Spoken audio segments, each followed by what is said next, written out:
Bismillahirrahmanirrahim. Assalamualaikum warahmatullahi wabarakatuh. Selamat siang anak-anak. Untuk video kali ini, Ibu akan membahas kisi-kisi sumatif tengah semester ganjil Mapel IPAS Kurikulum Merdeka tahun 2024-2025. Ini adalah soal isian dan esai nomor 36 sampai dengan nomor 50. Silakan disimak.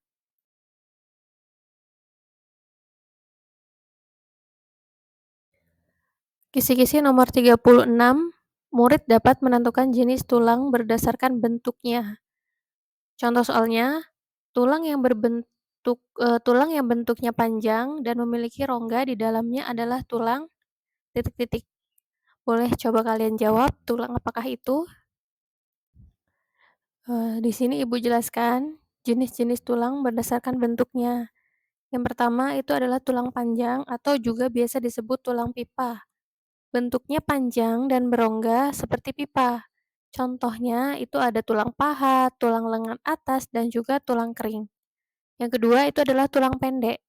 Biasanya berbentuk kubus atau bulat dan berukuran pendek. Contohnya tulang pergelangan tangan dan juga tulang pergelangan kaki. Yang ketiga itu adalah tulang pipih.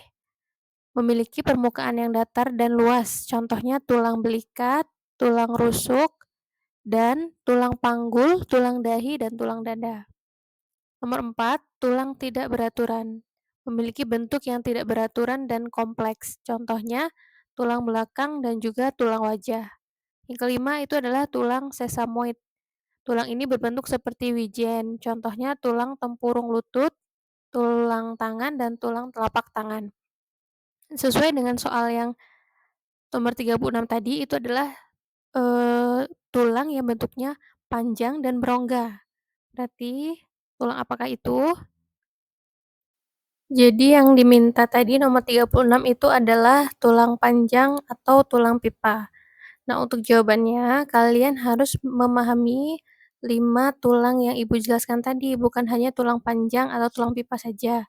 Kalau misalkan nanti soalnya itu berbeda, maka jawabannya akan berbeda pula. Misalkan yang ditanya adalah tulang yang bentuknya tidak beraturan, maka jawabannya adalah tulang tidak beraturan. Seperti itu ya. Untuk kisi-kisi nomor 37, murid dapat menyebutkan jenis sendi. Contoh soalnya, sendi yang memungkinkan gerakan satu arah saja adalah titik-titik. Untuk pembahasan kisi-kisi nomor 37, boleh sambil disimak gambarnya. Jika nanti soalnya itu disediakan gambar, maka kita juga harus mengetahui gambarnya. Kemudian, nomor 1 itu adalah sendi putar. Gambarnya di sebelah kiri atas, ditandai ada petunjuk merahnya ya.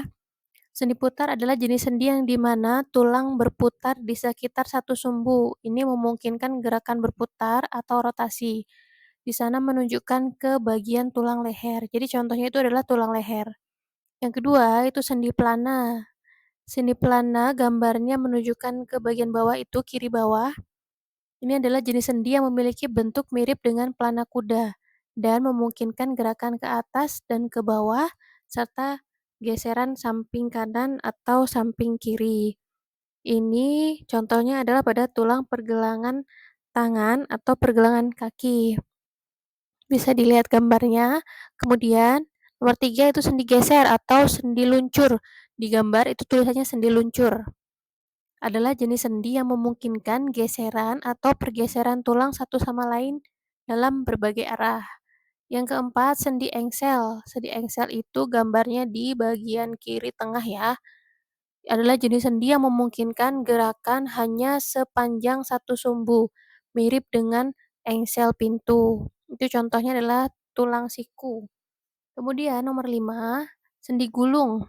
Gambarnya ada di bagian kanan bagian tengah. Adalah jenis sendi yang terdiri dari bola di satu ujung tulang yang cocok dengan soket di tulang lainnya. Untuk keenam, sendi peluru. Gambarnya ada di kanan atas. Itu adalah jenis sendi yang memungkinkan gerakan ke segala arah dan memutar. Contohnya itu adalah tulang paha dan juga tulang panggul. Jadi tadi untuk jawaban nomor 37 apa kira-kira? Yang nomor 37 tadi itu adalah jawabannya sendi engsel. Kalau misalkan kalian masih ingat lagu yang pernah Ibu berikan waktu itu, bunyinya di awal-awal itu, "Sendi-sendi engsel-sel, satu arah." Gitu ya. Jadi yang sendi memungkinkan gerakan satu arah itu adalah sendi engsel. Dia seperti engsel pintu. Untuk nomor 38, kisi-kisinya itu adalah murid dapat menentukan sistem saraf berdasarkan cara kerjanya. Contoh soalnya adalah sistem saraf yang bekerja di luar kesadaran adalah sistem saraf titik-titik. Untuk penjelasannya, di sistem saraf itu dapat dibedakan berdasarkan cara kerjanya menjadi dua kategori utama, yaitu sistem saraf pusat dan juga sistem saraf tepi. Yang pertama ini, sistem saraf pusat terdiri dari otak dan sumsum tulang belakang. Sistem ini berfungsi sebagai alat pusat pengendali dan pengolah informasi dari seluruh tubuh. Otak menerima sinyal dari indera yang ada di tubuh kita manusia, kemudian mengolah informasi tersebut, serta mengirimkan perintah kembali ke bagian tubuh melalui sumsum tulang belakang. Yang nomor 2 itu adalah sistem saraf tepi. Terdiri dari semua saraf di luar sistem saraf pusat ya, termasuk sistem saraf yang menghubungkan sistem saraf pusat dengan anggota tubuh dan organ. Nah, sistem saraf tepi ini dibagi menjadi dua, yaitu sistem saraf somatik dan sistem saraf otonom. Sistem saraf somatik ini mengontrol aktivitas yang disadari, seperti gerakan otot rangka. Misalkan, jadi gini, sistem saraf somatik ini mengontrol aktivitas yang kita sadari. Kita mau mengambil pulpen dengan tangan kita, nah ini menggunakan sistem saraf somatik. Kita akan menendang bola, ini juga menggunakan sistem saraf somatik. Untuk sistem saraf otonom itu adalah pengatur fungsi tubuh yang tidak disadari seperti detak jantung dan juga pencernaan di dalam tubuh kita. Jadi, contohnya begini, walaupun kita tidur dalam keadaan tidak sadar, jantung kita tetap berdetak dan ginjal kita, paru-paru kita itu juga tetap bergerak walaupun kita dalam keadaan tidak sadar. Nah, itu dikendalikan oleh sistem saraf otonom. Jadi, untuk lebih mudahnya, sistem saraf somatik itu sadar, sistem saraf otonom itu di luar kesadaran. Seperti itu ya. Kembali lagi di soalnya tadi nomor 38, sistem saraf yang bekerja di luar kesadaran adalah sistem saraf titik-titik. Nah, ini berarti termasuk sistem saraf otonom. Yang satunya tadi adalah sistem saraf somatik itu bekerja dengan kesadaran. Untuk kisi-kisi nomor 39, murid dapat menentukan bagian sistem saraf berdasarkan perannya. Contoh soalnya, bagian sistem saraf yang berfungsi sebagai pusat pengendali tubuh adalah titik-titik. Untuk penjelasannya nomor 39, bagian di dalam sistem saraf itu ada tiga, yaitu otak, sumsum tulang belakang, dan juga sel saraf. Otak ini berfungsi sebagai pusat pengendali utama tubuh. Untuk sumsum tulang belakang berfungsi sebagai penghubung antara otak dengan anggota tubuh. Sedangkan sel saraf berfungsi untuk menerima rangsangan, kemudian dikirimkan ke otak, dan kemudian mengirimkan kembali perintah dari otak untuk menuju organ tubuh tertentu. Jadi sesuai dengan soalnya tadi, jawabannya adalah, ya jawabannya itu adalah otak. Otak itu adalah bagian sistem saraf yang berfungsi sebagai pusat pengendali tubuh. Untuk kisi-kisi nomor 40, disajikan ilustrasi. Murid dapat menentukan fungsi utama sistem saraf. Contoh soalnya, saat tangan terkena api yang panas, maka otak mengetahui rasa panas serta tangan dan kaki akan melakukan gerak refleks menjauh dari api. Hal tersebut sesuai dengan fungsi sistem saraf, yaitu, apakah kira-kira jawabannya? Kita bahas ya. Untuk fungsi utama sistem saraf itu ada tiga. Yang pertama adalah fungsi kewaspadaan, yaitu sistem saraf menerima rangsangan sehingga tubuh dapat mengetahui dengan cepat keadaan yang terjadi di sekitarnya. Kemudian yang kedua, fungsi menghubungkan, yaitu sistem saraf mengendalikan dan memberikan reaksi terhadap rangsangan yang terjadi pada tubuh manusia. Yang ketiga, fungsi mengatur, yaitu sistem saraf mengatur organ-organ tubuh sehingga bekerja dengan selaras. Untuk jawaban nomor 40 itu adalah fungsi menghubungkan. Jadi, setelah diterima perintahnya, kaki ini akan melakukan gerak menjauh dari api. Kisi-kisi nomor 41 disajikan pernyataan, murid dapat menyebutkan nama penyakit di sistem gerak. Contoh soalnya, penyakit yang berupa peradangan yang terjadi pada bagian sendi tubuh disebut titik-titik. Kita lihat pembahasannya ya, nomor 41. Ini ada beberapa penyakit atau gangguan pada sistem gerak. Yang pertama itu adalah artritis. Nah, artritis ini adalah peradangan pada sendi yang menyebabkan nyeri, kaku, dan pembengkakan. Jenis yang umum termasuk osteoartritis dan rheumatoid arthritis. Kemudian yang kedua itu adalah osteoporosis. Ini adalah penurunan kepadatan tulang yang membuat tulang menjadi rapuh dan lebih mudah patah. Biasanya kalian mengenalnya dengan sebutan tulang keropos. Untuk yang ketiga itu adalah kram. Ini adalah kondisi otot yang tegang secara tiba-tiba dan tidak terkendali. Untuk anak-anak yang sering main bola mungkin sering mengalami ini ya. Kemudian yang keempat adalah lordosis. Ini kondisi tulang belakang yang melengkung ke depan. Kifosis itu adalah kondisi tulang belakang yang melengkungnya ke arah tengah. Sedangkan skoliosis adalah kondisi tulang belakang yang melengkungnya seperti huruf S. Selanjutnya itu adalah tetanus. Ini adalah kondisi seluruh tubuh menjadi kaku, tegang, dan sulit bergerak. Nah, untuk jawaban yang sesuai untuk soal nomor 41 itu adalah artritis.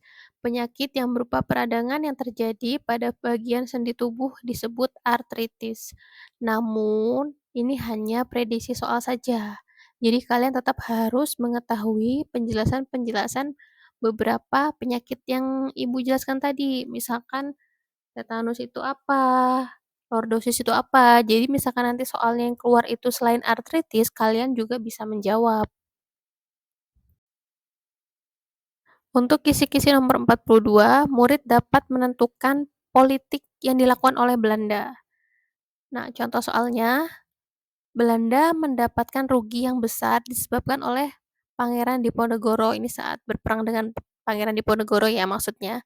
Untuk menutupi kerugian Belanda, Belanda ini mengeluarkan aturan apa? Aturan titik-titik ya. Oke, sekarang disimak. Politik yang dilakukan Belanda di Indonesia selama periode kolonial ya, dapat dibagi menjadi beberapa tahap dan kebijakan utama. Yang pertama adalah politik kolonial. Nah, ini Belanda menerapkan sistem pemerintahan yang bersifat otoriter dan kolonial. Mereka mengontrol pemerintahan, ekonomi, sosial dengan memanfaatkan kekuatan militer. Yang kedua adalah tanam paksa, atau istilah lainnya adalah kultur stem cell. Ini diperkenalkan pada tahun 1830. Sistem ini mengharuskan petani Indonesia untuk menanam tanaman ekspor tertentu seperti kopi, gula, dan teh, dan menyerahkannya kepada pemerintah Belanda. Ini menyebabkan penderitaan yang besar bagi banyak petani. Yang ketiga itu adalah politik etis. Nah, pada akhir abad ke-19, Belanda mulai menerapkan politik etis yang bertujuan untuk meningkatkan kesejahteraan penduduk pribumi melalui pendidikan, kesehatan, dan pembangunan infrastruktur. Namun, tujuan ini seringkali dipandang sebagai cara untuk memperkuat kontrol di kolonial. Padahal, jika dipahami, latar belakang politik etis ini adalah apa ya, sering disebut sebagai politik balas budi. Jadi ini adalah sebagai balasan Belanda terhadap Indonesia. Jadi untuk nomor 42 jawaban yang tepat itu adalah tanam paksa. Jadi, karena Belanda ini memiliki kerugian yang besar, jadi Belanda melakukan tanam paksa untuk memenuhi kebutuhannya kembali, itu sering disebut dengan kultur stelsel. Untuk kisi-kisi nomor 43, murid dapat menjelaskan persaingan dagang bangsa Eropa di Maluku. Contoh soalnya, bangsa Eropa yang bersaing dalam hal perdagangan di Maluku adalah negara titik-titik dan titik-titik. Nah, di sini silakan disimak ya penjelasannya. Bangsa Spanyol itu datang ke wilayah timur Indonesia, yakni di daerah Tidore, Maluku. Pada saat kedatangan bangsa Spanyol tersebut, di Maluku sedang terjadi persaingan antara Kerajaan Ternate dan Kerajaan Tidore. Kerajaan Ternate ini mendapat dukungan dari bangsa Portugis, sedangkan Kerajaan Tidore mendapat dukungan dari bangsa Spanyol. Akan tetapi, seiring berjalannya waktu, rakyat Ternate dan Tidore menyadari bahwa sebenarnya mereka dirugikan dengan kedatangan bangsa-bangsa asing, yaitu Portugis dan Spanyol, sehingga mereka melakukan perlawanan dan berusaha mengusir bangsa asing dari wilayahnya.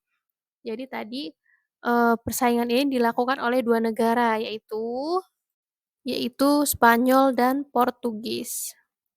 Untuk kisi-kisi nomor 44, murid dapat menentukan tokoh-tokoh dalam usaha menyegerakan kemerdekaan Indonesia. Contoh soalnya, tokoh yang membacakan teks proklamasi kemerdekaan Indonesia adalah titik-titik. Nah, jawabannya itu adalah Insinyur Soekarno. Kalau misalkan nanti soalnya diganti menjadi siapakah tokoh yang mengetik naskah proklamasi, maka jawabannya adalah Sayuti Melik. Yang menjahit bendera merah putih adalah Ibu Fatmawati. Seperti itu ya, disesuaikan dengan soalnya.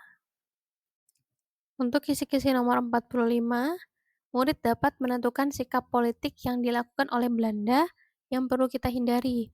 Ini mungkin maksudnya adalah sikap politik atau taktik yang dilakukan oleh Belanda namun perlu kita hindari, yang tidak perlu kita tiru gitu ya. Contoh soalnya, kebijakan Belanda yang membuat rakyat sangat menderita karena memaksa menanam tanaman ekspor adalah titik-titik. Maksudnya kebijakan apa? Taktik yang dilakukan Belanda ini apa disebutnya? Nah, politik yang dilakukan Belanda di Indonesia ini selama periode kolonial dapat dibagi menjadi beberapa tahap dan kebijakan utama yang ada juga tadi di pembahasan soal sebelumnya ya, itu ada politik kolonial, tanam paksa, atau politik etis. Nah, sekarang kita lihat jawaban yang lebih sesuai yang mana ya. Jadi jawaban untuk nomor 45 ini adalah tanam paksa. Nah, kebijakan yang Belanda buat untuk memaksa rakyat Indonesia menanam tanaman ekspor ini adalah disebut tanam paksa. Nah, selain kebijakan dan politik yang tadi itu adalah pada masa kolonial, ini juga ada eee, beberapa taktik yang digunakan Belanda untuk menghadapi rakyat Indonesia. Yang ini adalah pada periode pergerakan nasional yang perlu kita hindari dan jangan sampai ditiru. Boleh ini juga kalian pahami ya, yaitu yang pertama adalah represi militer. Belanda ini menerapkan tindakan keras dengan mengerahkan pasukan militer untuk menumpas perlawanan dari rakyat Indonesia. Yang kedua adalah pendidikan dan propaganda. Belanda menggunakan pendidikan sebagai alat untuk menyebarkan ideologi kolonial dan membatasi pengaruh pemikiran yang nasionalis. Yang ketiga, politik adu domba. Belanda memecah belah masyarakat dengan memanfaatkan perbedaan etnis, agama, dan juga budaya. Ini contohnya pada Perang Padri. Jadi Belanda ini mengadu domba antara kaum padri atau ulama dengan Eee, kaum budaya yang ada di bagian Sumatera kalau Ibu tidak salah. Kemudian nomor 4, pengawasan dan penindasan. Pemimpin gerakan sering kali ditangkap atau diasingkan dan komunikasi antar kelompok ini diputus. Yang kelima, negosiasi dan tawaran reformasi. Belanda kadang melakukan negosiasi dengan beberapa pemimpin nasionalis atau menawarkan reformasi terbatas untuk meredakan ketegangan saja. Yang keenam itu adalah manipulasi ekonomi, yaitu dengan mengendalikan ekonomi lokal. Belanda mengurangi dukungan bagi gerakan perlawanan. Mereka sering memonopoli sumber daya dan mengatur perdagangan untuk menjaga kendali atas rakyat Indonesia.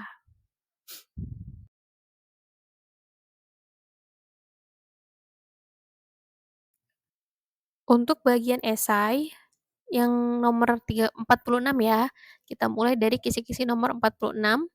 Murid dapat menjelaskan karakteristik suatu otot.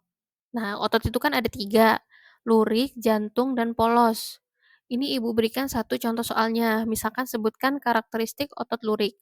Namun, kalian harus mengetahui tiga-tiganya. Karakteristik tiga-tiganya ototnya ya. Ini ibu berikan tabelnya, boleh sambil kalian baca. Untuk bentuknya, otot polos itu gelendong. Kalau otot lurik itu serabut atau silindris. Nah, otot jantung itu serabut silindris bercabang. Untuk warnanya, otot polos itu polos, otot lurik itu lurik, dan otot jantung itu lurik. Jumlah intinya, otot polos itu satu, otot lurik itu ada banyak, dan otot jantung itu ada satu atau dua. Letak intinya, otot polos itu di tengah, otot lurik di pinggir, dan otot jantung di tengah. Nah, untuk tipe kontrolnya, otot polos ini tidak sadar, otot lurik itu sadar, otot jantung tidak sadar. Kalau misalkan kalian masih ingat lagu yang pernah Ibu Puji nyanyikan, oke, mungkin nanti Ibu tampilkan di slide berikutnya aja ya. Boleh kalian mengingat-ingat tentang karakteristik otot ini melalui lagu yang ini ya. Sudah pernah Ibu ajarkan ya. Coba diingat-ingat kembali. Otot pada manusia dibedakan menjadi 3. Otot pada manusia ada polos, lurik, dan jantung. Ini yang pertama, otot polos ya.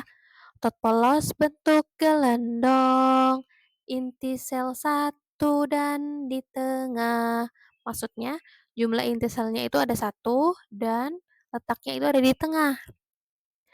Terletak pada organ dalam, bekerja tanpa kesadaran.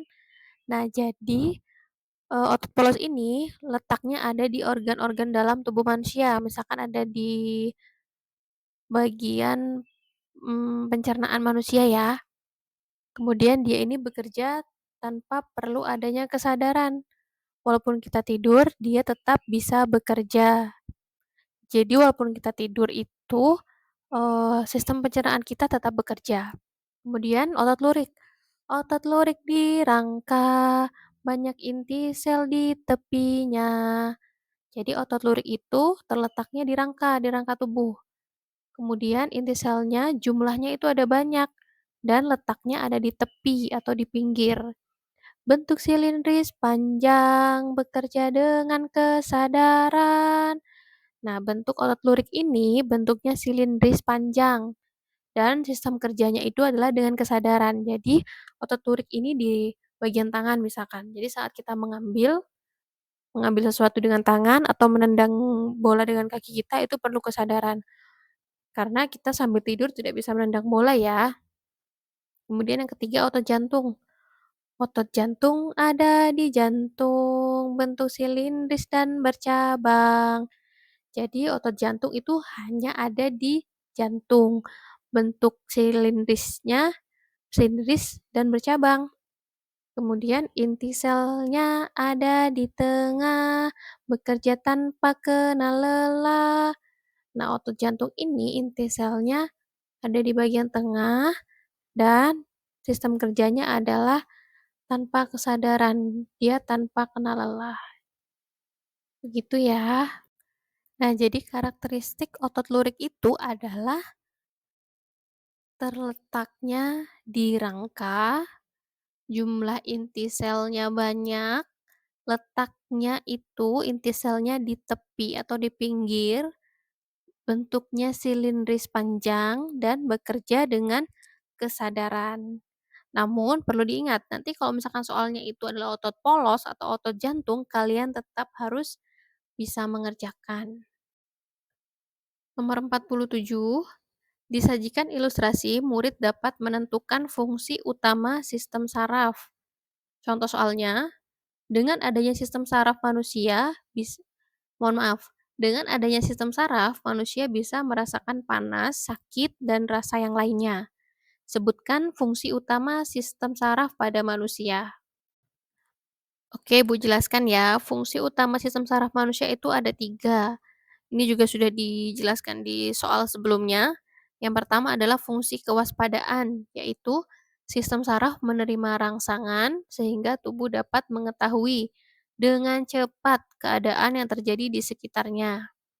Kemudian, fungsi menghubungkan, yaitu sistem saraf mengendalikan dan memberikan reaksi terhadap rangsangan yang terjadi pada tubuh manusia. Yang ketiga, fungsi mengatur, yaitu sistem saraf mengatur organ-organ tubuh sehingga bekerja dengan selaras. Kalau misalkan nanti di soalnya kalian diminta untuk menyebutkan tiga fungsi utama sistem saraf, boleh kalian sebutkan. Yang pertama, fungsi kewaspadaan, yang kedua fungsi menghubungkan, dan yang ketiga fungsi mengatur. Ya, silakan dihafalkan tiga-tiganya. Kisi-kisi nomor 48, murid dapat menjelaskan pengertian dan penyebab dari suatu penyakit yang ada di sistem gerak. Contoh soalnya, jelaskan apa yang dimaksud dengan osteoporosis dan sebutkan penyebabnya. Untuk nomor 48, di sini Ibu jelaskan kembali ya. Tadi ada beberapa penyakit yang ada di sistem gerak. Yang pertama itu adalah artritis. Ingat-ingat aja, artritis itu peradangan. Nah, peradangan ini disebabkan karena adanya faktor keturunan dan infeksi atau kondisi kulit di sekitar sendi. Kemudian osteoporosis ini penurunan kepadatan tulang yang membuat tulang menjadi rapuh dan lebih mudah patah. Ini biasanya disebabkan karena kurangnya vitamin D dan kalsium serta pertambahan usia. Yang ketiga itu kram, kondisi otot yang tegang secara tiba-tiba dan tidak terkendali. Biasanya disebabkan karena kelelahan otot dan posisi tubuh yang tidak tepat. Yang selanjutnya lordosis, kondisi tulang belakang yang melengkung ke depan. Kifosis, kondisi tulang belakang yang melengkung ke arah tengah. Skoliosis, kondisi tulang belakang yang melengkung seperti huruf S. Nah, tiga-tiganya ini disebabkan oleh kebiasaan posisi tubuh yang tidak tepat. Selanjutnya yang terakhir itu adalah tetanus. Ini adalah kondisi tubuh yang menjadi kaku, tegang, dan sulit bergerak. Ini biasanya dapat disebabkan karena infeksi pada luka. Nah, jadi yang tadi itu soalnya adalah penyebab dan ini ya, apa yang dimaksud dengan osteoporosis. Osteoporosis itu adalah kondisi di mana terjadi penurunan kepadatan tulang yang membuat tulang menjadi rapuh dan lebih mudah patah. Ini disebabkan karena kurangnya vitamin D, kalsium, serta pertambahan usia. Untuk kisi-kisi nomor 49, murid dapat menjelaskan keistimewaan dari organisasi dagang Belanda. Nah, organisasi dagang Belanda ini adalah VOC. Jadi Ibu berikan contoh soalnya, sebutkan keistimewaan yang dimiliki oleh VOC. Nah, 3 hak istimewa VOC itu adalah yang pertama, melakukan penebangan tanaman rempah-rempah milik rakyat dan memberikan hukuman pada rakyat Indonesia apabila melanggar aturan monopoli tersebut. Yang kedua, B, VOC dapat mengeluarkan mata uangnya sendiri. Yang ketiga, VOC dapat membentuk dan memiliki angkatan perang sendiri. Untuk kisi-kisi nomor 50, murid dapat menjelaskan isi dari teks Sumpah Pemuda. Contohnya, soal ini adalah tuliskan isi teks Sumpah Pemuda. Isi dari Sumpah Pemuda itu adalah, kami putra dan putri Indonesia mengaku bertumpah darah yang satu tanah air Indonesia. Kami putra dan putri Indonesia mengaku berbangsa satu bangsa Indonesia. Kami putra dan putri Indonesia menjunjung bahasa persatuan bahasa Indonesia. Terima kasih bagi anak-anak ibu yang sudah mendengarkan dan menyimak video hari ini. Semoga besok hasil ulangannya baik. Mohon maaf bila terdapat banyak kesalahan. Ibu akhiri, wassalamualaikum warahmatullahi wabarakatuh.